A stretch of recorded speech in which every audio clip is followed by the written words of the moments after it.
You're tuned in to the Mariners Virtual Baseball Bash. Now, please enjoy the Clubhouse Chat.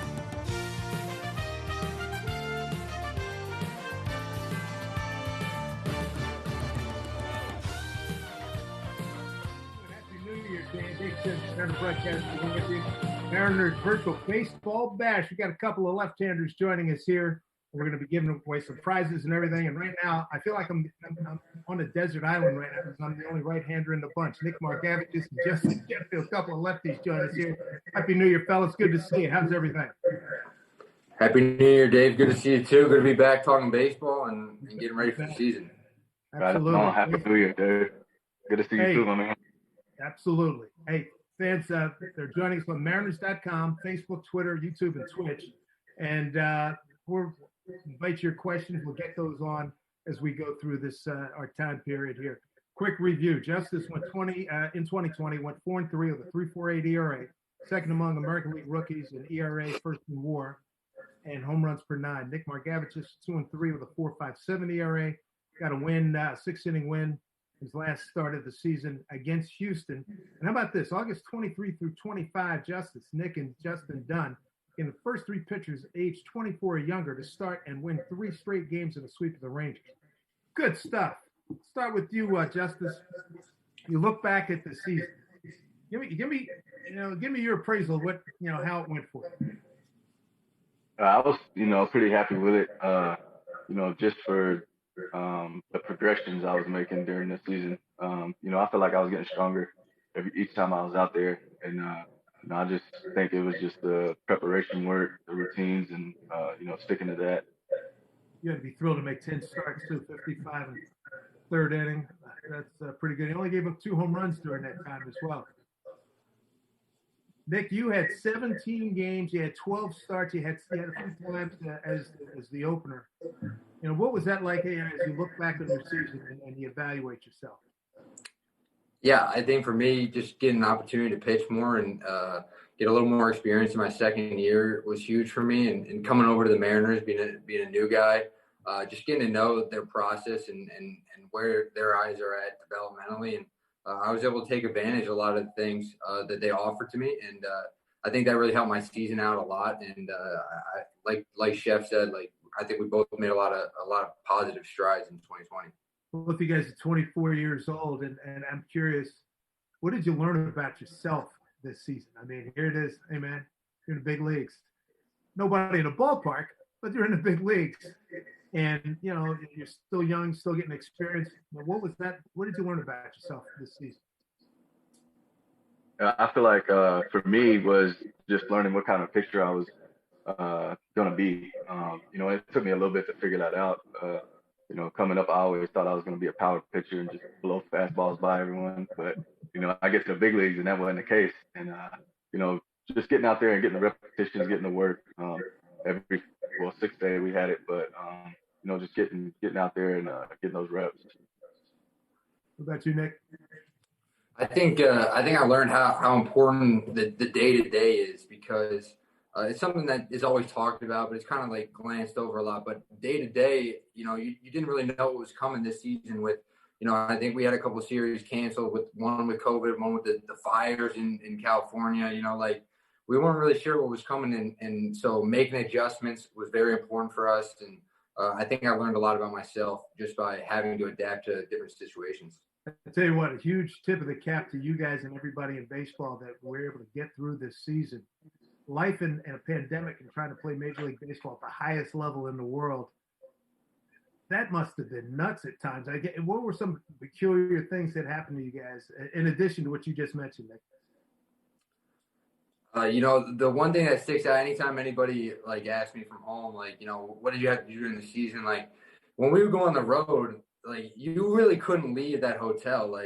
You were ordering Uber Eats or DoorDash or whatever you needed, and then you would go pick it up in the lobby, and you see security guards in the lobby because they were taking notes if you were leaving the hotel or anything. So, just really, really sticking to that quarantine as much as possible. I don't think a lot of people realize how isolated we really were. Just sticking with the team and hanging and getting to know each other as people off the field was a pretty different experience. Chef, hotel room to the bus, to the clubhouse, to the field. back to the clubhouse, to the bus, back to your hotel room, right? Yep, that was it. And like Mark said, it was tough. Not being able to leave, go get a coffee when you want to, or go get breakfast. You had to Uber Eats it, or order from the hotel. But like he said, I feel like it brought us closer, just being with each other and hanging out in hotel rooms and stuff like that. You could really feel that, the fact that you were. It's almost like you were tied in a bunch. Like you're wrapped up like asparagus or something. I mean, you had to learn how to get along with everybody, right, and get to know each other. Correct? Yeah, we lucked out with the group we had too. It was easy to just chill out with those guys. It would have sucked if you were with a bunch of sticklers or something like that. So. Yeah, so you didn't have any bad apples. Good for you. When you look, it was a short season, obviously 60 games. Was there an aha moment, Nick? Was like, hey, I get it, I got it. I think, hey, I'm getting to be where I want to be. Did you have a moment like that? Maybe more than one.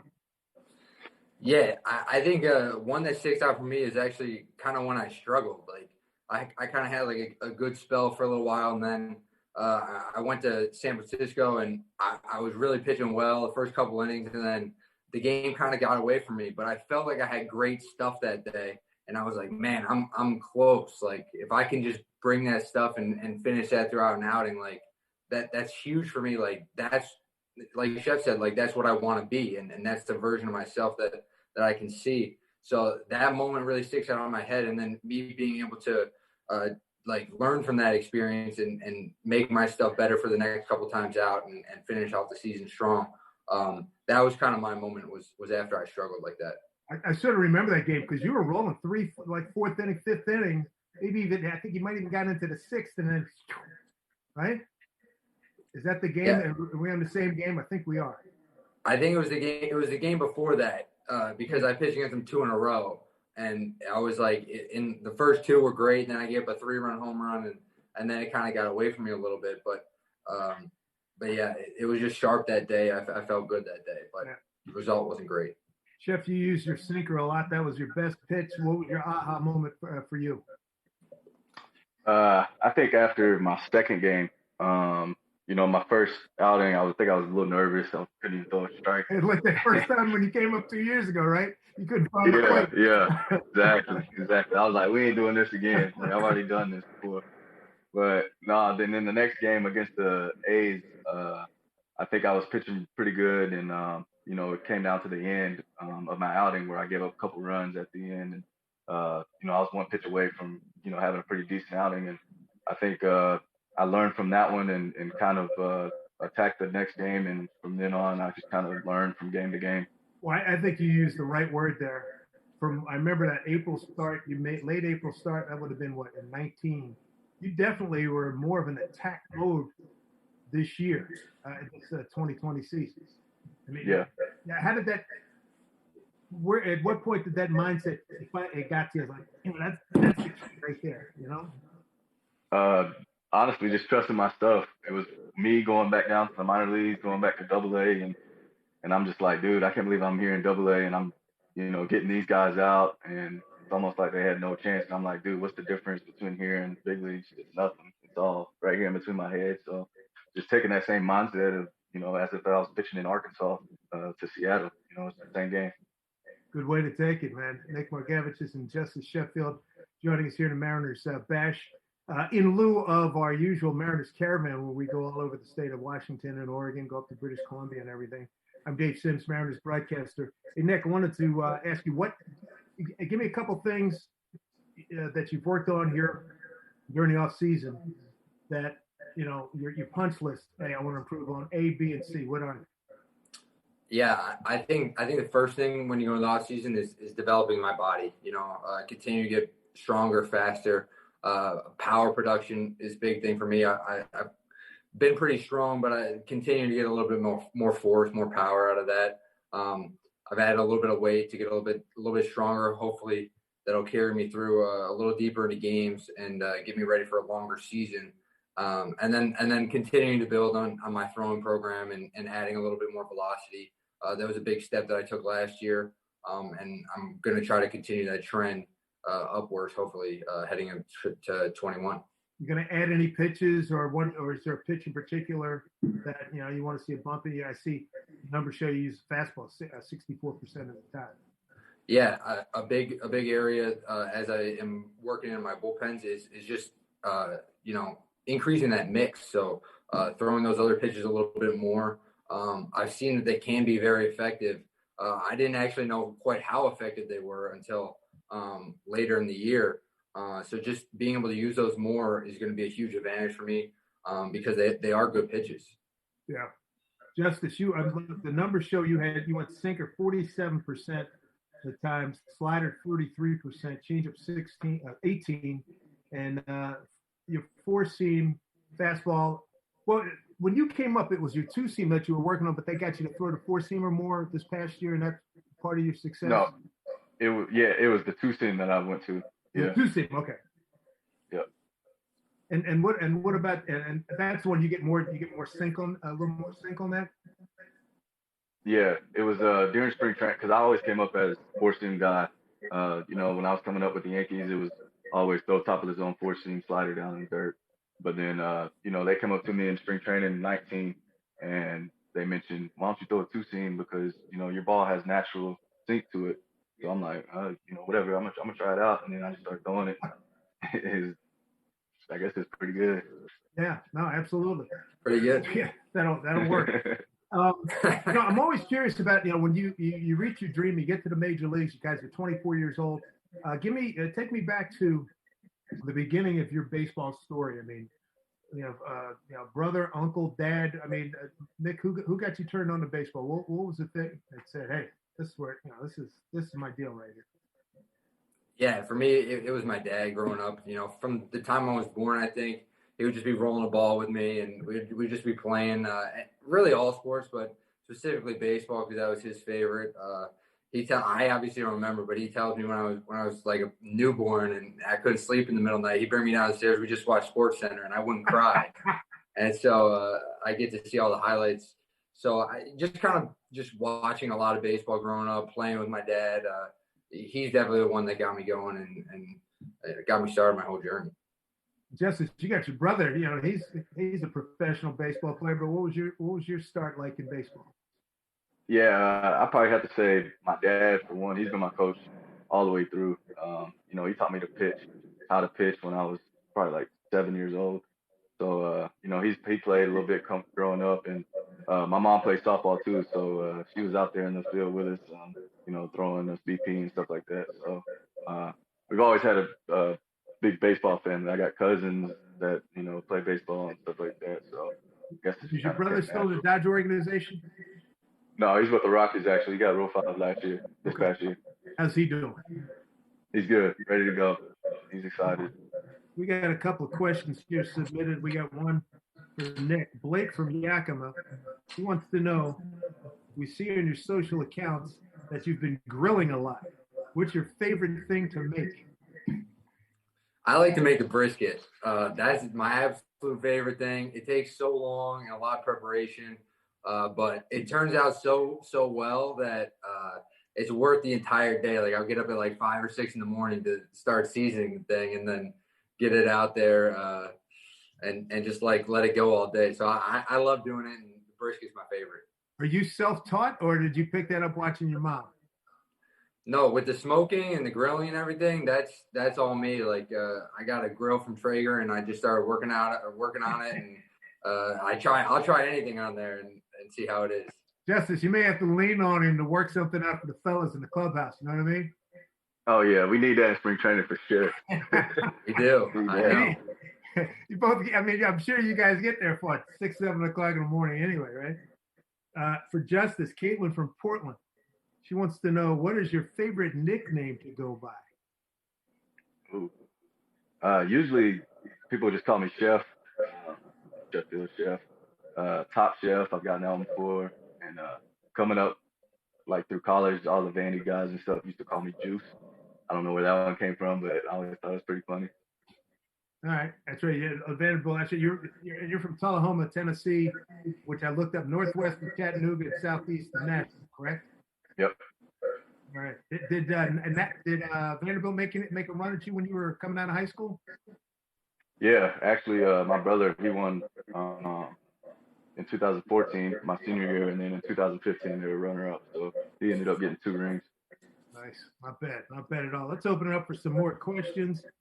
And as we talk with Nick Margevicius and Justice Sheffield, hey, have you guys, who else have you been in touch with on the ball club?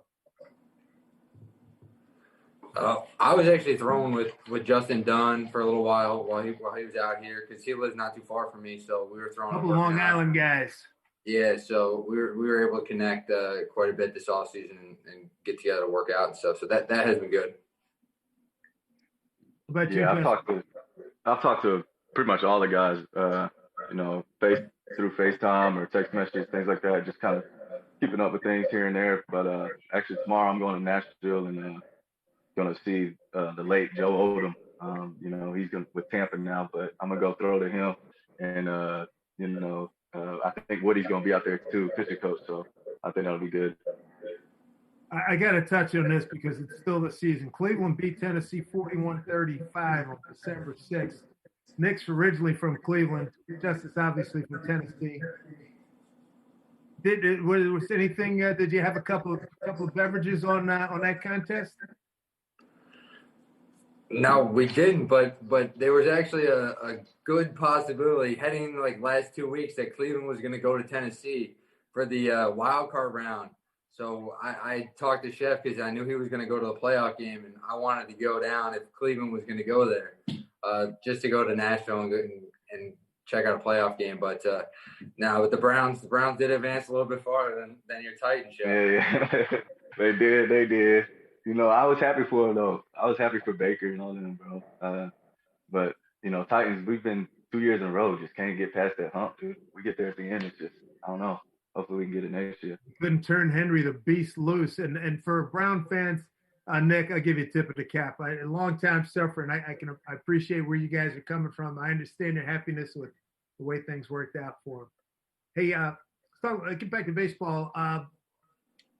Traveling wise, did you meet people maybe on the field, a quick interaction? I know COVID changes everything, but what was that like? I mean, did you see like your baseball cards coming to life as you moved around playing the NL and AL West? I would say traveling, like you could kind of see guys that you knew from the other teams, but it was kind of at a distance. I think that a lot of times on the field, since we were all kind of being tested a lot, everyone felt pretty safe. Anytime we were at the ballpark, just knowing that everybody was kind of in the same boat as us and took the same precautions. But it was a little different than a normal year. You don't get to like meet guys that you don't necessarily know already, just because that's kind of how the world is right now. You're kind of like, if you're not sure where someone's been or whatever, you're kind of staying away. So that was kind of a shame, but you did get to see the guys that you already knew, which is nice. Yeah. If by chance we get lucky, and I hope we do, and we play a full season or maybe at least 140 games, which would not be horrible. And if there is some travel, any place in particular you guys have not been that you a big league town that you're looking forward to going to?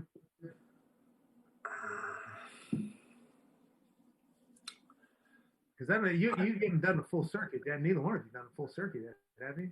No, not a full. I would say I'm looking forward to getting back to Cleveland. I haven't got to play in Cleveland yet.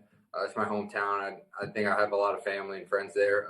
That'll be cool. And then also coming to New York. New York will be cool. I haven't got to go to play in either the Mets or Yankee Stadium, so either one of those would be a highlight for me. Chef, what about you? I definitely have to say New York. Going back there, playing against the whole team, I think that'd be dope. And Cleveland too. You know, I played with both of them growing up, so something about playing against your old team and you know, showing what you got. I always wondered. I always like asking guys your favorite players. Chef, like when you were growing up, I mean, your favorite, 1, 2, or 3 players in Major League Baseball. Say, you got to see it. It's must-see TV, right? Yeah. I probably, for one, mine is David Price, 100%. Would be who? David Price. Mm-hmm. From local. Yeah. Yeah, and you know, I actually got to play against him my first year with the Yankees, and that was just crazy, just sharing the field with him, seeing him in the dugout. Like he gave me his jersey, so you know, that was just like one of those surreal moments where I was like, dang, I'm actually in the big leagues. Like this is crazy. That's when that goes off. Like, did you have one of those like, damn, this is just like they said it was going to be? Did you do one of those? Right. Walk It's me like, through that first time you experienced that. yeah, it's like even more, it's even more than what you think. You know, it's just it's what you would imagine plus some because I mean you just can't even believe that you made it that far and that you're actually stepping on a big league field after growing up, you know, watching these guys and watching them on TV. And, you know, finally you're one of those people. So it's pretty cool. What was your moment like, Nick? I would say for me, my favorite players growing up were Jim Thome was my number one. Jim Thome, my homie. Yeah, I was playing first base, and I loved hitting. Like I think I liked hitting more than I liked pitching as a kid. So Jim Thome was my favorite, and then my favorite pitcher was CeCe because being a lefty in Cleveland, you know, he was the ace. So he was my favorite pitcher to watch when I was growing up, but Jim Thome was my favorite all time player. Wow. And you know, it's interesting. I was looking at your bio. You say you're born and raised in Cleveland. You went to Rider University outside and not too far from Philly, east of Philly, over in Jersey. How'd you get to Rider? How'd you get away from Kent State and all those folks in Ohio? Yeah, they didn't really want me that much. The MAC and Ohio State. I wasn't really heavily recruited. I wasn't a huge prospect coming out of high school either. And Coach Davis at Rider said I'd have an opportunity to start possibly my freshman year. And that's what I wanted to do. I just wanted to go pitch for 4 years, hopefully at Division I school. And so he offered me a scholarship, and I said, I'm in. And I loved it, had a great experience at Rider, and really kind of got lucky because it's a very small school and kind of a strange thing. Yeah, and a few basketball fans out there, Rider was the school that hired Richard Digger Phelps. That was his first head coaching job in college basketball before he went on to Notre Dame and work at ESPN. I worked some games with Coach Phelps. So San Diego gets you in the 7th round. It worked out well. Now, Justice, how about you? I mean, you went right from high school and you got drafted out of high school, correct? You didn't go to college? Yeah, I got drafted out of high school. Man, so you were a puppy then, man. You were what, 18? Yep, just turned 18. First time away from home. I mean, walk me through that. It was you know, a lot of phone calls back home to mom about how to, you know, pay bills or work the washing machine and stuff like that. But no, it was real eye opening. But I feel like it like that, me coming out of high school, I grew up a lot faster than I was going to I think if I would have went to college. You know, because you're really on your own, you're paying bills, you know, you got to make sure you're not staying up all night because you got a job to do the next day. So it's you know, you really got to be responsible. Wow. What were some of the best times you had in that, you know, coming out saying that first year? What was that first year like? It was incredible. You know, we ended up winning the whole thing down in or out in Arizona Arizona League. You know, I met some guys from the Indians that I'm still, you know, best friends with till this day. I see them every off season. So we spent a lot of times together, a lot of memories together. So you know, that first year was definitely special. Yeah. Hey, what do you guys think about this 6-man rotation? How does that affect you? You know, what are the pluses? What are the minuses? You know, what I think about the 6-man is it really lets you recover after your start and then have like a real bullpen day. Like, you know, when you're on a 5-day, sometimes when you want to be fresh for the game, you know, you throw your bullpen basically 2 days after you start. And you're really pretty sore for that bullpen, and you don't really get a lot out of it. So I think that the 6-man, the 6 days really allows us to really work on that bullpen day, and it allows you to recover a little bit more fully throughout the week, so you're fresh for the game, which is what I like about it. Mm-hmm.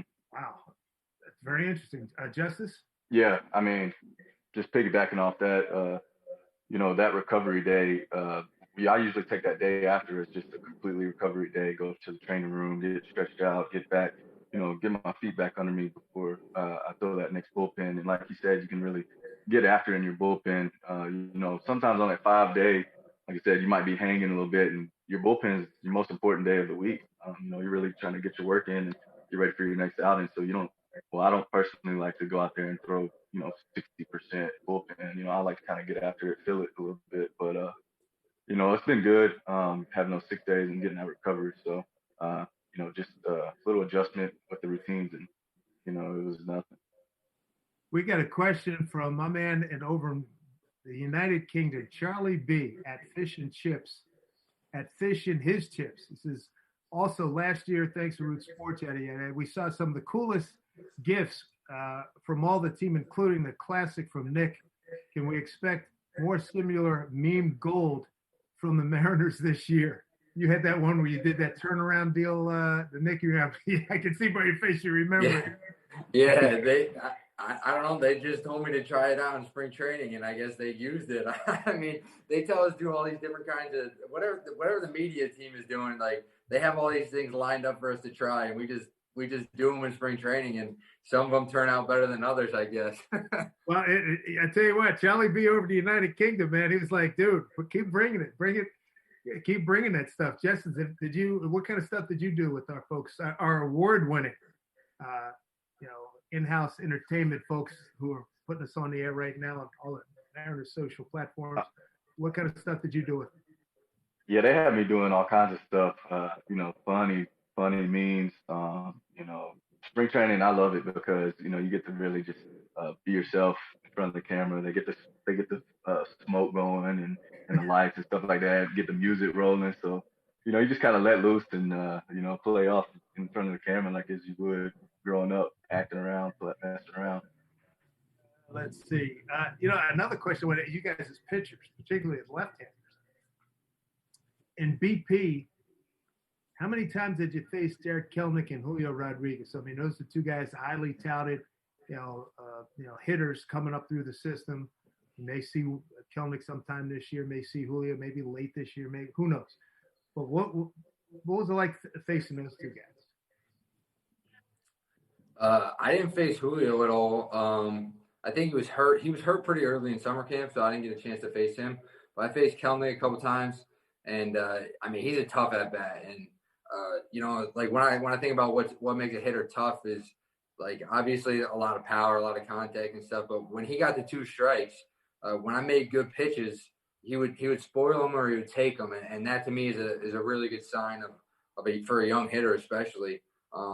That he's gonna be tough, especially when he gets the 2 strikes. So that really sticks out to me about him. That was impressive. Boy, that's a rave. Justice, how about, did you face either one of those guys? I never faced Julio for the same reasons. I think he was down early on, but I did face Kelenic, and like Mark said, tough out, man. He's got a good eye, knows his zone well. For me, I can't even believe he's that young. He looks mature. His body looks mature. He looks mature in a uniform. When he's in the box, he looks like a big league hitter. So, he's definitely going to be a big part for us here coming soon. Hey, I hope you guys said big time congratulations to JP and Evan. I mean, having 2 dudes, Gold Glovers behind you, that's got to take your confidence way up, right? And everybody else too. Dylan was great and Kyle, but those 2 cats won the gold gloves at their respective positions last year. Oh yeah, and I think it's no surprise neither. You look and see what they did. I mean, it was crazy. It made it a whole lot easier for us. Like you said, this year I was pitching more in attack mode. Well, hell, all I had to do was throw strikes and let them put the ball on the ground, and JP or somebody's gonna make play, and Evan was gonna scoop it up over there first. So no surprise at all that they won. Definitely big congratulations, but I expect them to win a couple more. I hear you. Have you ever seen, in your time now, you guys are a lot younger than I am, but have you seen a first baseman as adept and smooth around the bag, good hands, good feet like Evan? Have you seen anybody like that before? No, not like that. I mean, he's like if he were right-handed, he would not be playing first base, I don't think. He'd be somewhere like third base or shortstop. I mean, he's so athletic. Yep. And, it's awesome to watch. And You know, I saw him play throughout the minor leagues, and actually I played him in high school, and it's something I remember from him playing high school. He's just always been that athletic and smooth around the base, which is really, really unique for a first baseman. He's got sick range too. I mean, left, right. I mean, it's unbelievable. Backward, right field. I mean, he covered out there too. Remember that catch? Yeah. I mean, there's no way, you know, they talk about catch probability. I'd say it was like 0. He was going to make that catch in foul territory over his shoulder. And it's one of the best plays I've ever seen a first baseman make.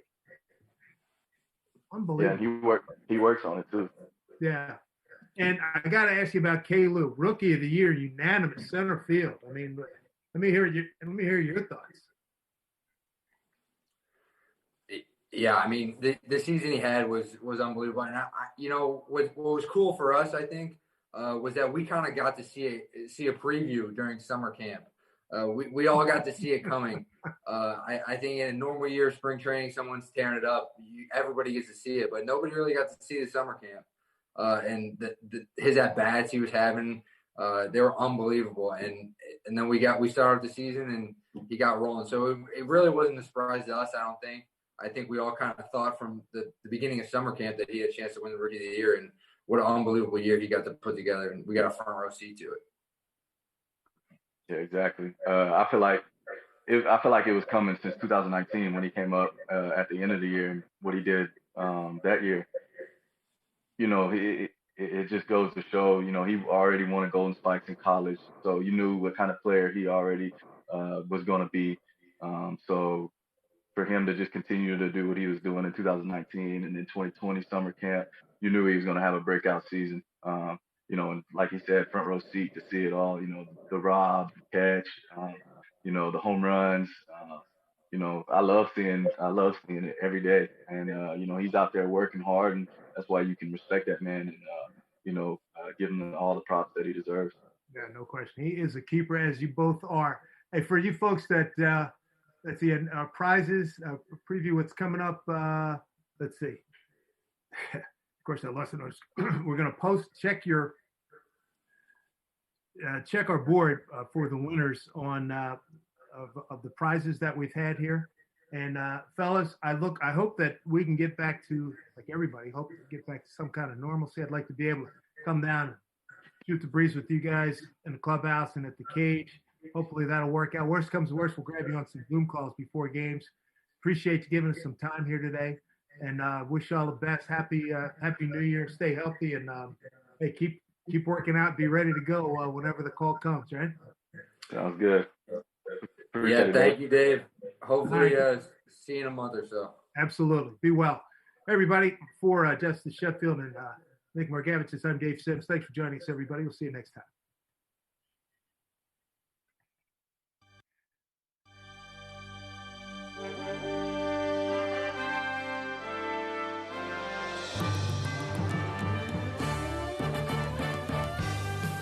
Thank you for watching today's virtual clubhouse chat.